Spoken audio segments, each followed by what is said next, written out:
Hello friends. कल means last video हमको कुछ टेक्निकल इशू की वजह से बीच में ही बंद हो गई थी, तो हम कल अपना टॉपिक कवर कर रहे थे सॉफ्टवेयर।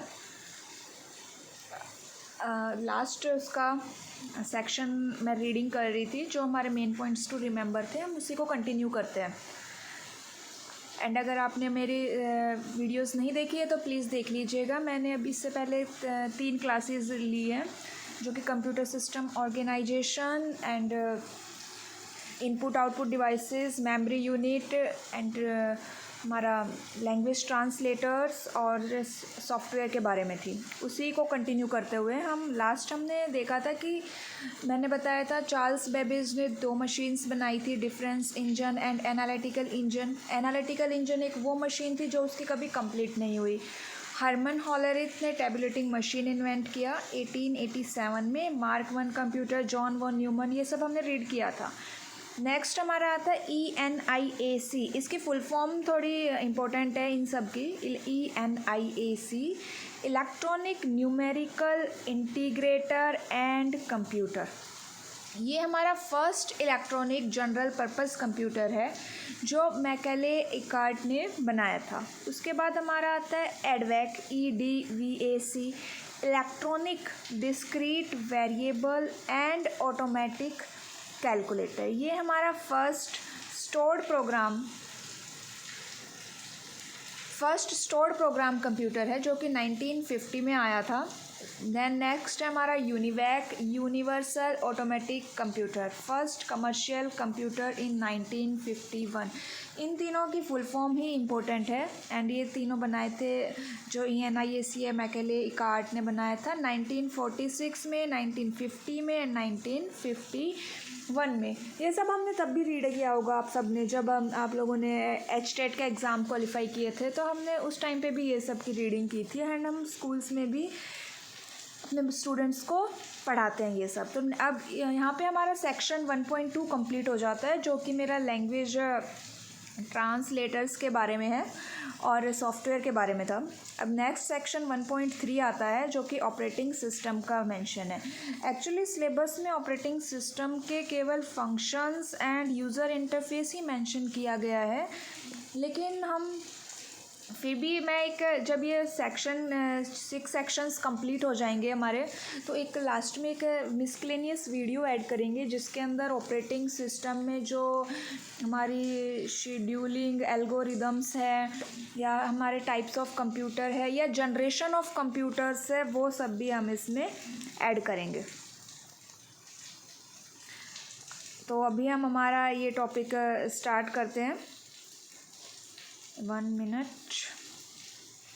मैंने लास्ट वीडियो में बताया था कि what is operating system, and I hope आपको समझ में आ गया होगा। नहीं आया तो प्लीज़ एक बार वो वीडियो मेरी ज़रूर देख लीजिएगा। Operating system is an interface between user and hardware. यहाँ पे हम डायरेक्ट अपने टॉपिक पे आते हैं, ज़्यादा बात नहीं करते हैं।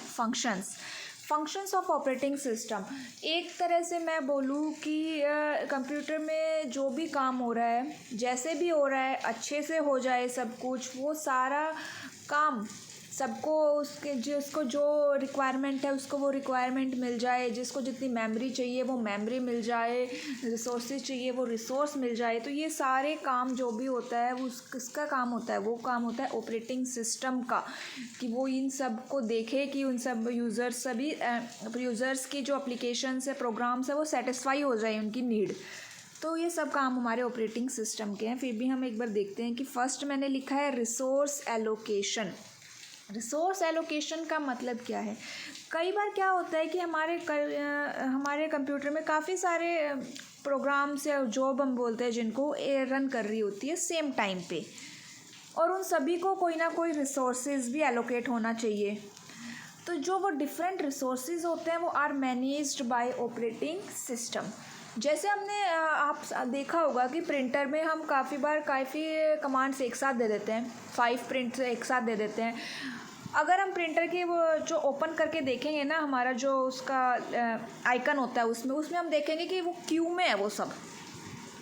तो वो क्यू किसने मैनेज की? ऑपरेटिंग सिस्टम का काम होता है कि वो सभी को क्यू में मैनेज करे कि किसको, अगर प्रिमिटिव है, नॉन प्रिमिटिव है, मीन्स प्रायोरिटी है, नॉन प्रायोरिटी वाले ऑपरेशन प्रोग्राम्स है, उसके अकॉर्डिंग वो क्यू जनरेट कर रहा है और उनको वो प्रिंटर एलोकेट करवाएगा। तो ये सारे काम होते हैं, रिसोर्स एलोकेशन का काम होता है ऑपरेटिंग सिस्टम को देखना। उसके बाद आता है अकाउंटिंग। अकाउंटिंग मीन्स कि ऑपरेटिंग सिस्टम ये भी ट्रैक करेगा, operating system keeps track of various computer resources and how much and which user are using this resources. मतलब ऑपरेटिंग सिस्टम को ये पता है कि उसके पास कितने रिसोर्सेज अवेलेबल है, कौन सा यूज़र कौन सा रिसोर्स यूज़ कर रहा है, कितनी देर के लिए यूज़ कर रहा है, कितने यूज़ कर रहा है, ये सारी इन्फॉर्मेशन ऑपरेटिंग सिस्टम अपने पास रखता है। थर्ड आता है प्रोटेक्शन। प्रोटेक्शन का मतलब क्या होता है कि हमारे कंप्यूटर में बहुत सारी प्रोसेस एक साथ एग्जीक्यूट हो रही होती है, कॉन्करेंटली एग्जीक्यूट हो रही होती है, लेकिन एक प्रोसेस दूसरे प्रोसेस में इंटरफेयर ना करे या ऑपरेटिंग सिस्टम के साथ ही वो इंटरफेयर ना करे। तो ये सारा काम कौन देखता है? ये भी देखता है ऑपरेटिंग सिस्टम। तो ये हमारे 3 मेन बेसिक फंक्शन थे। इनके अलावा और भी है, जैसे मेमोरी मैनेजमेंट वगैरह, ये सब भी हमारे ऑपरेटिंग सिस्टम के काम है। आई होप अब जब क्वेश्चन आएगा उसमें 5 ऑप्शंस आएंगे तो उनको हम देख के फिगर आउट कर सकते हैं कि कौन सा इसमें से नहीं है। Security, protection, resource allocation, memory management, ये सब ही हमारे ऑपरेटिंग सिस्टम के फंक्शंस हैं। यहाँ पे कुछ मैंने लिखा है कि ऑपरेटिंग सिस्टम स्ट्रेटजी।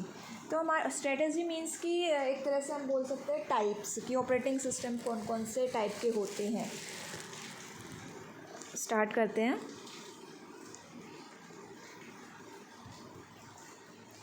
यहाँ पे ऑपरेटिंग सिस्टम स्ट्रेटजी में फर्स्ट है multi programming operating system. Multi programming operating system वो होता है जिसमें मेन मेमोरी में एक से ज़्यादा प्रोग्राम्स रन कर रहे हों। जब एक प्रोसेस का काम ख़त्म हो जाएगा या फिर उसमें कुछ पॉज आ जाए, किसी रिसोर्सेज की वजह से वो एग्जीक्यूट नहीं हो रही है, तो वो अनदर प्रोसेस पे स्विच करेगा और सेकंड प्रोसेस को रन करेगा। ऑपरेटिंग सिस्टम मीन्स कि बिजी रखेगा अपने आप को मल्टी प्रोग्रामिंग ऑपरेटिंग सिस्टम में।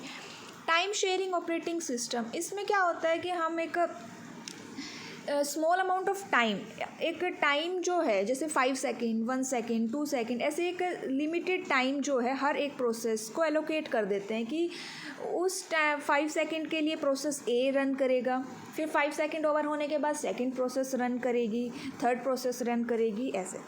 थर्ड आता है बैच प्रोसेसिंग ऑपरेटिंग सिस्टम। इसमें क्या होता है, हम बैचेस बनाते हैं, मीन्स कि बहुत सारी जॉब्स हैं, बहुत सारे टास्क है, पहले यूज़र उन सबको एक ग्रुप बना लेगा जिसको हम बैच नाम देंगे, फिर वह उस ग्रुप को एक साथ आगे टुगेदर एग्जीक्यूट करवाएगा। इसमें क्या होता है कि जो हमारा ये ऑपरेटिंग सिस्टम है वो कंप्यूटर के साथ डायरेक्टली इंटरेक्ट नहीं करता। नेक्स्ट है रियल टाइम ऑपरेटिंग सिस्टम। ये क्या होता है, इसमें हमें रियल इवेंट्स पर, मीन्स कि एक टाइम पर टाइम प्रोवाइड किया जाता है कि मीन्स कि आपके पास 10 सेकेंड है, 20 सेकेंड है, उसी टाइम पे उसको रिस्पॉन्ड करना होता है। जैसे हमने कई बार फ़्लाइट्स टिकट बुक की होगी, ट्रेन की टिकट बुक किया हो गया, तो उसमें वो हमें एक टाइम पीरियड देते हैं कि ये हमारे पास आपके पास 5 मिनट्स है, इसमें आपको अपनी टिकट बुक करनी है वरना ये विंडोज़ ऑटोमेटिकली क्लोज हो जाएगी। तो वो क्या होता है, एक real time operating system. Real time operating system में भी 2 टाइप्स का होता है। अगर हम देखें तो इसमें एक्चुअली मैंने मेंशन नहीं किया है कि रियल टाइम ऑपरेटिंग सिस्टम भी 2 टाइप्स का होता है। कई बार एक क्या होता है, एक सॉफ्ट बोलते हैं, एक इसमें हार्ड बोलते हैं। सॉफ्ट मीन्स कि उसमें हमें मान लो काम नहीं हुआ है, 1-2 सेकेंड लेट हो गया है तो वो चल जाता है। लेकिन जो हार्ड होता है उस रियल टाइम ऑपरेटिंग सिस्टम है उसमें वो फिक्स अमाउंट टाइम है। अगर 10 सेकेंड है तो मीन्स 10 सेकेंड में आपकी ऑटोमेटिकली क्लोज हो जाएगी। जैसे हम एग्ज़ाम देने जाते हैं ना, आजकल ऑनलाइन एग्ज़ाम देने जाते हैं, तो जब वो ऊपर टाइम चल रहा होता है, वो टाइम 3 आवर्स 2 आवर्स चल रहा होता है, वो ये नहीं देखता कि इसका एक क्वेश्चन रह गया है तो मैं 2 सेकेंड रुक जाऊँ, नहीं, उसका टाइम पीरियड ख़त्म हुआ, विंडो ऑटोमेटिकली क्लोज हुई। तो उसको भी एक real time, hard real time operating system का एग्जाम्पल है।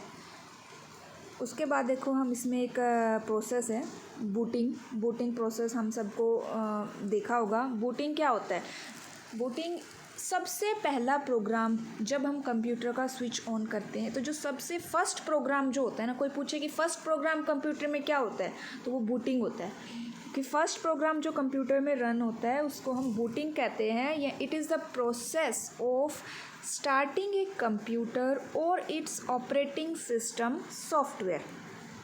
कंप्यूटर या ऑपरेटिंग सिस्टम सॉफ्टवेयर को स्टार्ट करने की एक प्रोसेस है। ये प्रोसेस स्टार्ट होती है कब, जब हम स्विच ऑन करते हैं, और कब तक फिर क्या होगा, कब एंड होगी, जब मेन मेमोरी में हमारा ऑपरेटिंग सिस्टम लोड हो जाएगा और कंप्यूटर यूज़र से कमांड लेने के लिए रेडी होगा। It starts with switching on of the computer and ends when the operating system is loaded in main memory and the computer is ready to take command from user। ये जो boot word है ना, ये boot word हमारा आया है boot strap loader से। ये हम आगे देखेंगे कि what is boot strap loader. यहाँ पे इतना हम देख लेते हैं कि the word boot comes from boot strap. Types of booting अगर पूछे तो दो टाइप होती है, कोल्ड बूटिंग या वार्म बूटिंग। कोल्ड बूटिंग को हार्ड बूटिंग भी कहते हैं, वार्म बूटिंग को हम सॉफ्ट बूटिंग भी कहते हैं। थोड़ा सा नाम से हम याद कर सकते हैं कि हार्ड मीन्स की जिसमें थोड़ी सी डिफ़िकल्टी आए, या कोल्ड मीन्स की जो एकदम ही ख़त्म हो गया, मीन्स कि क्या, कंप्यूटर को स्टार्टिंग से स्विच ऑन करना पड़ेगा वो। वार्म बूटिंग या सॉफ्ट बूटिंग जैसे देखें, वार्म मीन्स कि अभी अभी इसमें थोड़ा कुछ बाकी है, या सॉफ्ट है अभी भी, तो इसका मतलब क्या होता है कि हम रीस्टार्ट कर रहे हैं कंप्यूटर को। कंप्यूटर कई बार हैंग हो जाता है, फ्रीज हो जाता है, या फिर अपडेट करने के बाद वो रीस्टार्ट मांगता है, तो वो क्या हो गया, वार्म बूटिंग।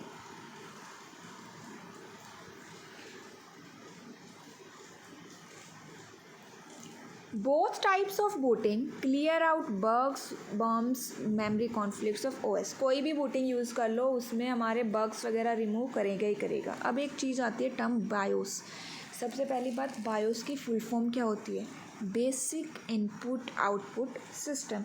ये बीच बीच में मैंने ना थोड़े से एब्रीवेशंस यूज़ किए हैं क्योंकि मैं लिख के ना थोड़ा सा सेम वर्ड्स को टायर्ड हो गई थी, तो एक बार मैं उनको रीड कर दूँगी उनका फुल फॉर्म में, तो इसीलिए आप समझ जाएंगे आई होप।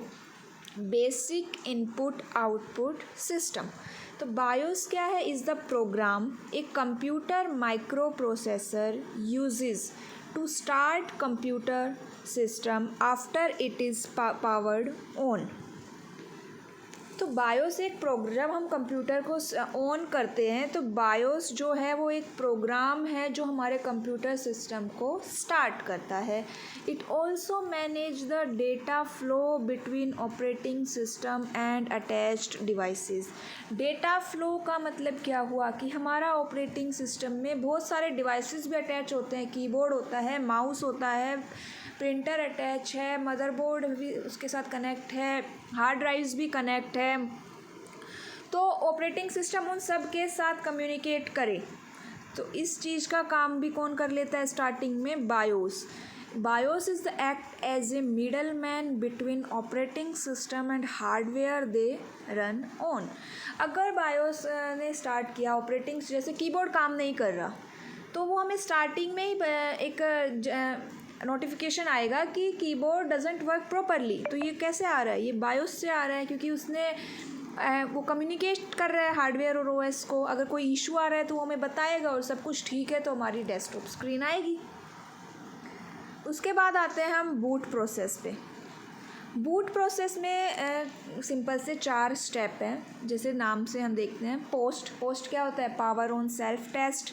इसमें हम क्या करते हैं, this test the hardware of computer before loading OS. OS को लोड करने से पहले हार्डवेयर को टेस्ट करता है कि अगर कोई किसी हार्डवेयर में कोई इशू है, प्रॉब्लम है, तो वो बताएगा। सेकेंड आता है बूट स्ट्रैप लोडर। ये हमारे ऑपरेटिंग सिस्टम को लोकेट करता है, दिस लोकेट्स ओएस। इसका मतलब क्या है, इसका मतलब ये है कि हमारा ऑपरेटिंग सिस्टम जो विंडोज़ है, हमारा यूनिक्स है, जो भी ऑपरेटिंग सिस्टम हम यूज़ कर रहे हैं वो कहीं ना कहीं स्टोर है, कहीं ना कहीं सेव है। जनरली वो क्वेश्चन आता है कि ऑपरेटिंग सिस्टम कहाँ सेव होता है, स्टोर होता है, तो वो हमारा रोम में स्टोर होता है। रोम में हो सकता है, ईपी रोम में हो सकता है, या कोई non volatile memory. Non volatile memory जैसा मैंने पहले बताया था कि लाइट ऑफ होने के बाद, पावर कट होने के बाद वो डाटा फिर भी उसमें रहेगा। ऑन मदरबोर्ड और फ्लैश, इनमें कहाँ पे लोकेट है, वहाँ से वो बूटस्ट्रैप लोडर उस ऑपरेटिंग सिस्टम को उठाता है। थर्ड है सॉफ्टवेयर ड्राइवर। सॉफ्टवेयर ड्राइवर हमने जब डिवाइस ड्राइवर हम देख रहे थे तब भी मैंने बताया था कि ऑपरेटिंग सिस्टम को साथ कुछ ड्राइवर्स ऑटोमेटिकली आते हैं जिससे कि हमारा कंप्यूटर अच्छे से रन करे, वो सॉफ्टवेयर ड्राइवर भी लोड होंगे। नेक्स्ट फोर्थ स्टेप हमारा है सीमोस सेटअप। सीमोस की फुल फॉर्म अगर पूछे, complementary metal oxide semiconductor. This is a configuration program that enable users to alter hardware and system settings, कि हार्डवेयर और सिस्टम सेटिंग्स को हम चेंज कर सकते हैं। ये कॉन्फ़िगरेशन प्रोग्राम है एक तरह से। सीमोस किसका नाम है? It is a name of BIOS non volatile memory. ये थोड़ा जनरल नॉलेज के लिए है कि टाइप्स ऑफ बायोस दो टाइप के हैं, UEFI, ये 32 बिट और 64 बिट का होता है, और एक है लीगेसी बायोस, ये 16 बिट का है। स्टार्टिंग में जब बायोस आया था ना तो वो लीगेसी बायोस था जो 16 बिट का था, जो आजकल यूज़ नहीं होता। अब जो सिस्टम आ रहे हैं उसमें हम 32 बिट और 64 बिट को यूज़ कर रहे हैं। यहाँ पे वही लिखा हुआ है कि BIOS is the first code run at when computer switched on and is responsible for initialising the system. I hope आपको बूटिंग की प्रोसेस समझ में आई होगी। अगर कोई भी आपको डाउट है तो आप मुझे कमेंट बॉक्स में टाइप कीजिएगा, मैं आपको ज़रूर सॉल्व करवाऊँगी। ये ऑपरेटिंग सिस्टम ऑर्गेनाइजेशन है, एक छोटा सा डायग्राम। जैसे देखो, फर्स्ट है यूज़र स्पेस, जिसमें हमारे प्रोग्राम यूज़र स्पेस जहाँ पे जितने भी प्रोग्राम्स होते हैं वो रन होते हैं। यूज़र स्पेस किससे कांटेक्ट कर रहा है? कर्नल से। कर्नल क्या होता है? एक ऑपरेटिंग सिस्टम का पार्ट होता है जो कि यूज़र एंड हार्डवेयर को इंटरफेस करता है। कर्नल डायरेक्टली कम्युनिकेट कर सकता है हार्डवेयर से एंड ड्राइवर से। ये ड्राइवर हार्डवेयर सब मैंने पहले मेंशन किया हुआ है, तो आप देख लेंगे। अब यहाँ पे एक मेन चीज़ आती है सिस्टम कॉल।